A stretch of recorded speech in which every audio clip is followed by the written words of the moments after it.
Thank you guys. Yeah, this is my first time, so yeah, a little bit nervous, not really.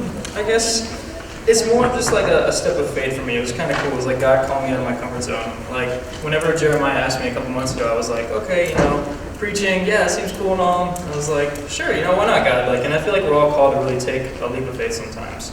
And then one thing that was really on my heart was the book of Daniel. I started reading that about a month ago and just really started pressing into it. And it's a really good book. It's got a lot of good stories in it.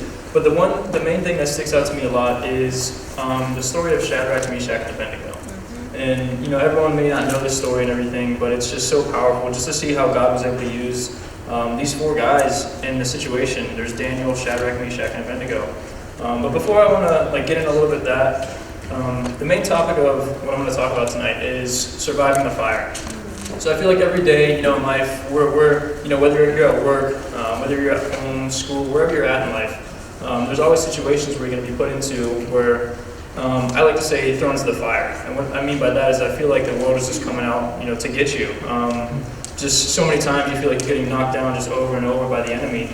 But, God's not trying to get us knocked down. God's always there for us. He's for us. He's not against us. He wants to pick us back up. And one story, actually, that happened in my life, this was back in 2014. And I was a junior in high school. My dad actually, he's a businessman. He's got a business degree. He wanted to start his own company. And it was a cell phone tower company. And the company was called ATC Global. So it was another tower company. But he had a second name for it, which was All Through Christ. And I was like, all right, God, this is really cool. We're trying to, build a company, but we're also glorifying you.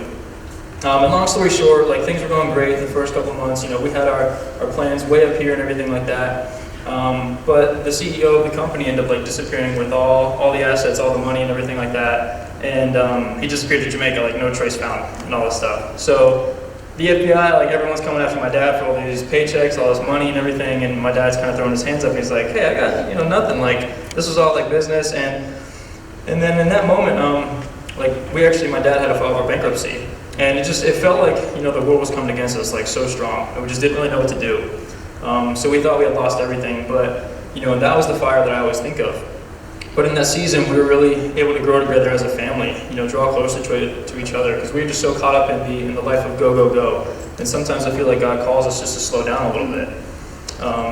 And all through that, God's been able to use us, because I feel like, even at the time, 2020, we always have 2020 hindsight. In the situation when you're going through the fire, you're like, man, this sucks, where's the good and the bad right now? What's going on? God, how are you trying to use this? And I can look back on it and just, see there's so much greatness that has come out of it that I can't even really just sum it up into a couple of sentences. It's just God has been able to use that.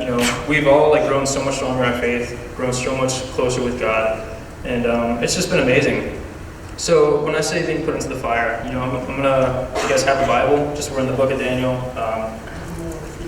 Yeah, actually, if you guys need a Bible, Jeremiah, he's got one, or several. But otherwise, so the book of Daniel, so chapter 1, we'll kind of go through that a little bit. And let's see here. So, all right. So to summarize chapter 1 a little bit, there's a king, King Nebuchadnezzar, and what he does, he's this horrible king and everything like that. He's this huge ruler. He's just this huge ruler of this kingdom. And what he does, he's looking for these servants to pursue him. He's actually looking for these servants. So he calls all these young adults, and he says, actually in chapter 1, verse 3, then the king ordered, man, I didn't know how to say that name, Ashpenaz, chief of his court officials, to bring into the king's service some of the Israelites from the royal family and the noble young men without any physical defect, handsome, showing aptitude for every kind of learning, well-informed, quick to understand, qualified to serve in the king's palace. So basically this king was looking for perfect people, really, to serve him. And the story goes on to say that he's trying to shape them into this image that he has created.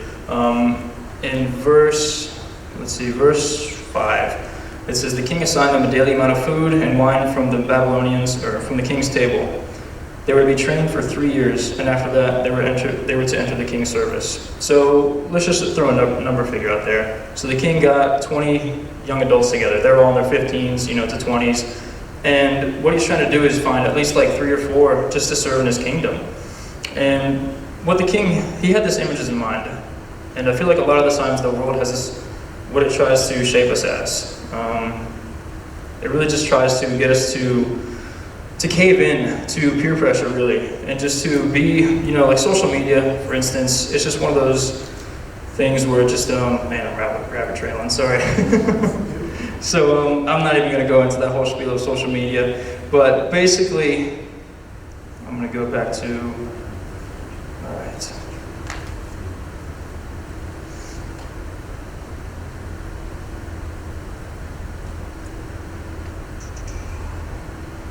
Alright, I'm just going to read that verse 5 again. The king assigned them a daily amount of food and wine from the king's table. They would be trained for 3 years, and after that, they would enter the king's service. Among those who were chosen were some from Judah: Daniel, Hananiah, Mishael, and Azariah. The chief official gave them new names. To Daniel, the name Belteshazzar; to Hananiah, Shadrach; to Mishael, Meshach; and to Azariah, Abednego. But Daniel resolved not to defile himself with the royal food and wine, and he asked the chief official for permission not to defile himself this way. Now God had caused the official to show favor and compassion to Daniel. But the official told Daniel, "I'm afraid of the Lord my king, who has assigned your food and your drink. Why should he see you looking worse than any of the young men your age? The king would have my head because of you." So the king set this rule that everyone was to eat the best food that he had on the table, to drink the wine, to be this image that he had created. But Daniel, Shadrach, Meshach, and Abednego, they decided to say, "We don't want to live that way. We don't want to live to the way of the world." And he goes on to say, Daniel then said to the guard, whom the chief official had appointed over Daniel, Hananiah, Mishael, and Azariah, "Please test your servants for 10 days. Give us nothing but vegetables to eat and water to drink. Then compare our appearance with that of the young men who eat the royal food, and treat your servants in accordance with what you see." So he agreed to this and tested them for 10 days. So they decided to, instead of giving to what the king was saying, they said, "You know what, we want to have what's good for our soul. We want to eat just vegetables and just drink water." And kind of just, they wanted a pure spirit and a pure body. What I kind of think of, and it was funny because I was talking to my dad about this the other day, about the message and everything, and he brought up Burger King. And I was like, "All right, Dad, what do you mean Burger King?" And so what I think here is that the king Nebuchadnezzar was kind of like, "Hey, I've got this best food for you. Like let's just say he's talking about cheeseburgers, soda, and all this stuff like that. And it seems great at the time, but that's not good for your body. And it's not good for your spirit too, if we think that in a spiritual sense. You could sit there and just, binge on cheeseburgers, and it's good at the time, but the after effects just do not feel good. So, it's a good word, right? Oh man. So, verse 15 goes to say, at the end of the 10 days, they looked healthier and better nourished than any of the young men who ate the royal food. And obviously, if everyone's, eating the best food, whatever the food was at that time, and drinking the wine, then yeah, if you go and eat vegetables and drink water, you're going to be, nutritious. And it says at the end of the 10 days, they look healthier. But at the same time, it goes on to say that these 4 men, God gave knowledge and understanding of all kinds of literature and learning. And Daniel actually was able to understand visions and dreams of all kind. So, at the end of, verse 18, at the end of the set time by the king to bring them into the service, the chief official presented them to Nebuchadnezzar. The king talked to them, and he found none equal to Daniel, Hananiah, Mishael, and Azariah. So they entered into the king's service. And what I kind of think of that is that they decided not to eat the king's food. They decided to be confident in who they were. And one word that sticks out really to me is confidence. We need to be confident in who we are, not in who the world tries to shape us to be. And there's a good verse in the Bible that's actually Romans 12:2, and it says that we are not to be conformed to the world, but to be renewed by, actually I'm going to turn to it so I'll butcher it real quick. So it says, do not conform to the pattern of this world, but be transformed by the renewing of your mind. And it really sticks out to me because, transformed by the renewing of your mind. Seeking God first and having confidence in who God has called you to be. And not being changed by the world. So I'm going to kind of summarize chapter 2 because that's just a whole, basically what it says is Nebuchadnezzar had a dream that night. And this guy, he's a king. I mean, obviously he's the king of this huge kingdom. And the reason that he was getting these servants was because he's having all these crazy dreams, but he wants, translators. It says he had magicians, enchanters, like sorcerers and all this stuff that he had in his royal guard. And he had them there so they could translate his dreams. So the king actually has this crazy dream, and it's about this statue, and he doesn't know what it means. So he calls all of his officials together, and he says, hey guys, I want you all to translate this dream. I want you to tell me what this dream means. So he calls them all together. He actually doesn't call Shadrach, Meshach, and Abednego together yet because they just weren't in the area at the time. So he calls all of the magicians, the sorcerers, and everything like that, all the people kind of like in the world. And he says, hey, I need you guys to decipher this dream. So verse 5 says, let's see. He goes to say, I want you to translate this dream. And then the king replied to the astrologers, this is what I have firmly decided. If you do not tell me what my dream was and interpret it, I will have you cut into pieces and your houses turned into piles of rubble. And this is like, it's savage. I mean, this king is literally saying like, hey, I'm like threatening you guys with death if you can't, tell me what I dreamed about. And I mean, realistically, who could, like Jeremiah, you wake up one morning, you come to me and you're like, Rob, tell me what I dreamed about. I'm going to be like, dude, you're crazy. I have no idea what you dreamed about. Yeah, 3 guesses, or you're done, like you're dead. And that's it. And it's crazy. And then verse 10 goes to say, the astrologers answered the king, there is no one on earth who can do what the king has asked. No king, however great and mighty, has ever asked such a thing of any magician or enchanter or astrologer. What the king asks is too difficult. No one can reveal it to the king except the gods, and they do not live among the humans. And, obviously it says, no one but the gods. And the story goes on to say that Daniel, actually, let me just keep reading, sorry, gosh. So this made the king angry and furious that he ordered the execution of all the wise men of Babylon. So the decree was issued to put the wise men to death, and the men were sent to look for Daniel and his friends to put them to death. So the king basically, he gets so upset that he declares this rule over the whole kingdom that all of his wisest men, all these translators, I mean, like literally, like you're going to like a government official, like let's just say you go to the courthouse and you're like, hey, like I'm upset because I had a bad dream and now like all you guys are just like done for. And yeah, like just a crazy like way to think about that at the time that they lived. And so they go find Daniel, and he's at his house, doing whatever he's doing. And then they're like, hey, listen, he actually sent one of his royal guards, like one of his highest guards, the king did. And let's see, so verse 17. So after the guard comes up to him, then Daniel returned to his house and explained the matter to his friends, Hananiah, Mishael, and Azariah. So that's Shadrach, Meshach, and Abednego. He urged them to plead for mercy from the God of heaven concerning this mystery, so that he and his friends might not be executed with the rest of the wise men. And obviously, I mean, yeah, like that's crazy. Like, I mean, I'd be praying, reaching out to all my friends saying like, hey, this king's coming to kill us all. Like, what are we going to do, guys? And what really sticks out to me is that in that moment, they could have left the kingdom. I mean, they could have just stayed that night and just snuck out of the kingdom and been like, we're going to get away from this crazy guy. We're getting away from all this craziness. But it says they got together and they prayed. And the main thing is community. Those 4 young adults, I mean, these guys are literally like in their young 20s at this time. And they got together and they prayed. I mean, this king is literally threatening them with death, and they just said, you know what, we're going to pray, because we believe that God's going to deliver it from us. So what they go to do is they pray and everything like that. Daniel has this dream in the night. Actually, God blesses him with a vision of what the king had dreamed. So it says Daniel interprets the dream. And whenever, let's see, it's over in... Alright, so verse 29 in chapter 2. As your majesty was lying there, your mind turned to things to come, and the revealer of mysteries showed you what is going to happen. As for me, this mystery has been revealed to me, not because I have greater wisdom than anyone else, but so that your majesty may know the interpretation, and that you may understand what went through your mind. So he goes to tell him about the whole dream and everything. And the dream's about this statue, it's made of gold, the head is gold, and then like the chest is iron, and then bronze, and then clay. And he goes to talk about that there's this stone that comes from a mountain and just destroys the statue. And the king's freaking out. He's like, I don't know what's going on, what is this about and everything. So Daniel tells him about the dream, and he says, hey, you're this high ruler, but it's for a temporary time. There's going to be someone greater than you, and that's, God. Like, he rules over the whole earth. He rules everything. And in this, verse 46, after he tells him the dream, then King Nebuchadnezzar fell prostrate before Daniel and paid him honor and ordered him that an offering and incense be presented to him. The king said to Daniel, "Surely your God is the God of gods and the Lord of kings and a revealer of mysteries, for you were able to reveal this mystery." So then it goes to say that the king placed Daniel in a high position and lavished many gifts on him. He made him ruler over the entire province of Babylon and placed him in charge of all its wise men. Moreover, Daniel made a request to the king that he would appoint Shadrach, Meshach, and Abednego administrators over the province as well. So after he revealed this to him, the king was so grateful because he could finally sleep again.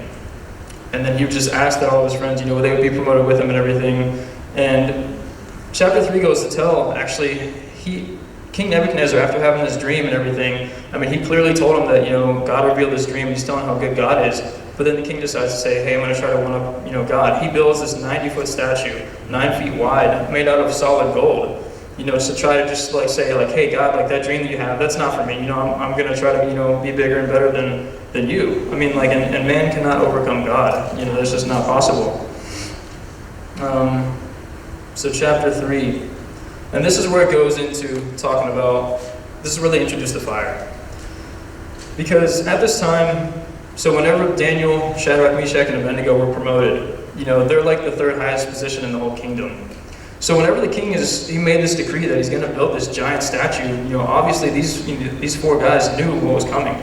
They're not just saying it's not like he's making a statue to glorify God, he's making a statue to glorify himself. So during this time, he's making this huge 90-foot statue. He's also building this giant fiery furnace.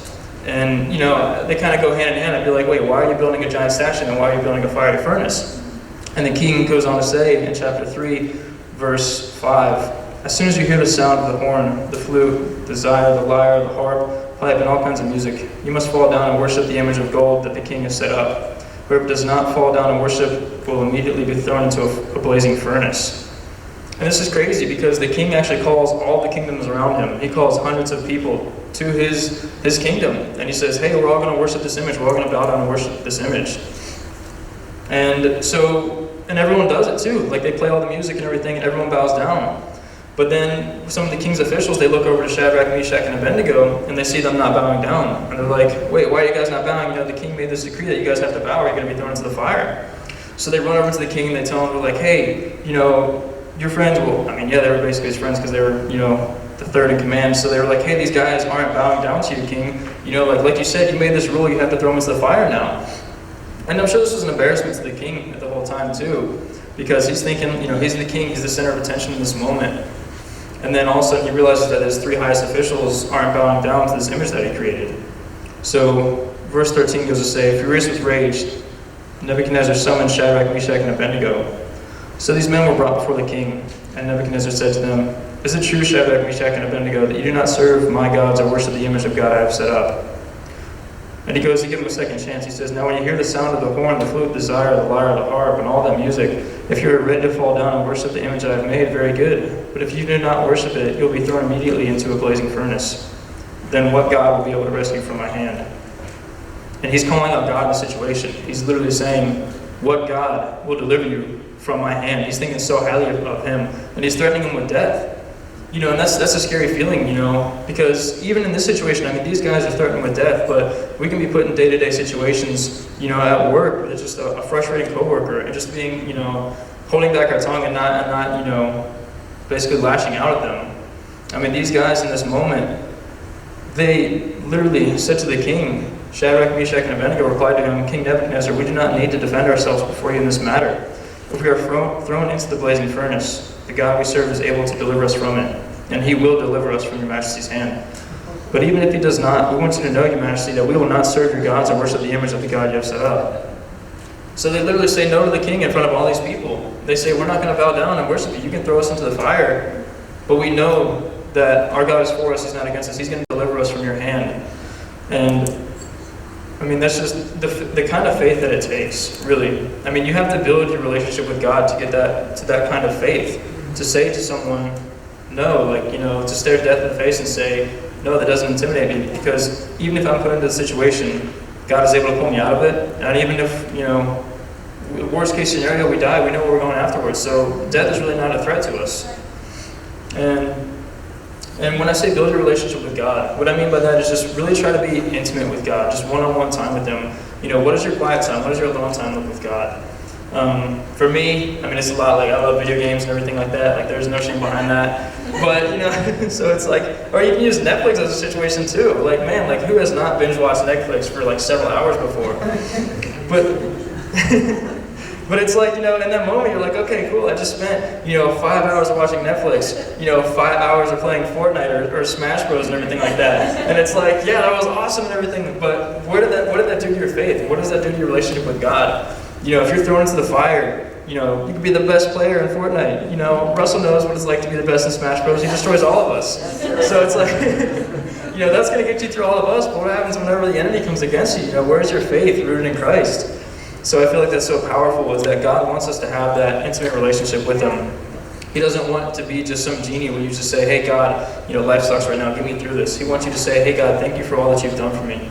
Thank you for everything that you've brought me through. And so it goes on with the story to say, so after the king calls out their God, and Shadrach, Meshach, and Abednego, they stand up to him and they say, you know what, like, we know who our God is, that He's able to deliver us from this. Verse 19 says, then Nebuchadnezzar was furious with Shadrach, Meshach, and Abednego, and his attitude toward them changed. I mean, the king thought so highly of them because they were literally his third in command. So to see them turn away from him, I mean, he gave them a second chance. Like, this is a king that would literally just kill people on the spot just for no apparent reason at all. And he's giving them a second chance. And they say, no, like, we're not going to bow down to you. So his attitude towards them changes. And he commands all the people around the furnace to heat it up 7 times. And verse 20 goes to say, and commanded some of the strongest soldiers in his army to tie up Shadrach, Meshach, and Abednego and throw them into the furnace. So these men, wearing their robes, their trousers, their turbans, and other clothes, were bound and thrown into the blazing furnace. The king's command was so urgent, and the furnace was so hot, that the flames of the fire killed the soldiers who took up Shadrach, Meshach, and Abednego. And these 3 men, firmly tied, fell into the blazing furnace. So in that moment, with everyone watching, it's crazy because you're seeing 3 men being escorted by 2, you know, big guards in the king's service. And these 2 men get burned up out of nowhere, but the 3 are still alive. And then it says they're falling into the furnace, and they're still bound up. And then it goes to say, after they're thrown into the furnace, verse 24, then King Nebuchadnezzar leaped to his feet in amazement and asked his advisors, weren't there 3 men that we tied up and threw into the fire? They replied, certainly, Your Majesty. And obviously, I mean, you know, in that moment, whenever they say, certainly, Your Majesty, like, they're thinking, like, if we say no, like, the king's probably going to throw us into the fire, too. So, yeah, definitely, there was 3 men, sure, whatever you say, king. Yeah. Yeah. But then it goes on to say, he said, look, I see 4 men walking around in the fire, unbound and unharmed, and the 4th looks like a son of God. So 3 thrown into the fire, but then there's a 4th one in there with them. And they're unbound and just walking around, just hanging out in the fire. Yeah, and this is what it says, because they were tied up, and it says they're thrown in, and then the fire, unbound, walking around, and the 4th looks like the son of the gods. So Nebuchadnezzar then approached the opening of the blazing furnace, and shouted, Shadrach, Meshach, and Abednego, servants of the Most High God, come out, come here. So they came out of the fire, and the satraps, the prefects, the governors, and the royal advisors crowded around them, and they saw that the fire had not harmed their bodies, nor was a hair of their heads singed, their robes were not scorched, and there was no smell of fire on them. I mean, just think of that in that situation. You're literally being thrown into a fire that was heated up 7 times to the point where it burned the people outside the fire before even throwing into it.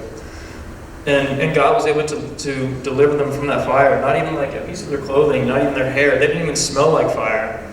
And I mean, that's just amazing, because the reason behind that is because they had such confidence in God. Their relationship was so strong with God. And the fact that the fire inside of them was so passionate about God that when they were thrown into the fire, I mean, their fire on God was so much stronger. So that what we need to do, what we really need to focus on in life is just focus on God. Look at Him above everything else. Because whenever you're thrown into a situation in the world is coming against you. If your foundation is built on Christ, if your fire for God is so much, you know, stronger than anything else, that you know He's going to deliver you from it, then the world has nothing it can do against us. It literally can't even touch us.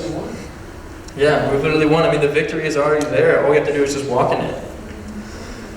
And in that moment, I mean, those guys, those Shadrach, Meshach, and Abednego standing in front of the king, they could have decided to bow. They could have been like, life is going to be so much easier if we just say, hey, let's just bow and get it over with. You know, He's going to have a party, He's going to celebrate, and then we can go home and live our normal lives. But God's not calling us to compromise, you know, to take the easy road and everything. My dad was actually talking also about, you know, when I said Burger King earlier, you know, sometimes it's so much easier just to go through a drive-thru. You know, when you think about it, okay, what's best for you? Is it go through a drive-through, you know, grab some Taco Bell, and I mean, trust me, I love Taco Bell, it's so good, but it's not good for you. We all know that. You feel horrible afterwards. So what do? Do you take the easy route? Do you go through Taco Bell, you spend the $5, you eat the food and you're done? Or do you go home, do you actually cook like a home-cooked meal? Do you prepare and everything like that? God wants to do that with our faith. He doesn't want us to take the easy route. He wants us to build our foundation strong in Him, so that whenever the world comes against us, we know where we stand. And I mean, not everything is promised, but we know that the one thing, that God is our one constant. He's our constant variable in every situation. That no matter the situation, we already know the outcome, and all we have to do is walk in that. And so whenever it says that they were thrown into the fire, whenever they saw that fourth standing in the fire with them, it talks about a divine presence that was in there. And what's amazing is that we still have that fire inside of us. We have that divine presence living inside of us, so that whenever we're thrown into a situation that looks horrible, and we handle that situation with such peace, and we're just calm, and focus on God through it all, people will see that. People who don't know God are going to be like, what is this peace? What is this fire that they have inside of them? What is this divine presence that goes on about them? And that's God. That's Christ living inside of us. So the main three things that I want to talk about was community, having an intimate relationship with God, and having a fire for God in your hearts. Because when I say community, I mean, this is community right here, and it's so good. We're all coming together, and the games are fun and all. The food was amazing. But the main thing is, when we walk out of this church, where do we stand? Do we go home? Are we alone? Because the enemy is so much easier for him to attack us whenever we're alone. But if we're in a community of believers who are always striving to build each other up, that's the main thing. And the enemy hates that, because it's hard to defeat us when we all come together. So that's the main thing to do, is find a community, build a community. And I mean, I'll say it definitely, just a couple of months ago, when I first discovered, when I was going to the mezzanine church again, and there's a small group called MAP. And I was such an introvert. I didn't like talking to people or anything like that. I didn't go out of my way to see anyone. I'm such an introvert. So I started going to this event, and I was like, man, all these people are so great. They're people my age and everything like that, and I can really just be myself. And what I feel like Shadrach, Meshach, and Abednego, they did was they were themselves in this whole situation. They found a small group of friends. God surrounded a good community to be in, instead of hanging out with what the world had an image on them. So find that community that you can be yourself in, that you can grow together in Christ in, and create an intimate relationship with God, and spend that alone time, that quality time with Him. And just, in closing, just have that fire for God. Just be so bold, so courageous, and confident, because God is able to deliver us, and He wants the best for us. God's not here to harm us. He's got a plan to prosper us, to give us a hope and a future. So, and that's really it, guys. I mean, just the main thing. Yeah, just focus on God and just community. Yeah.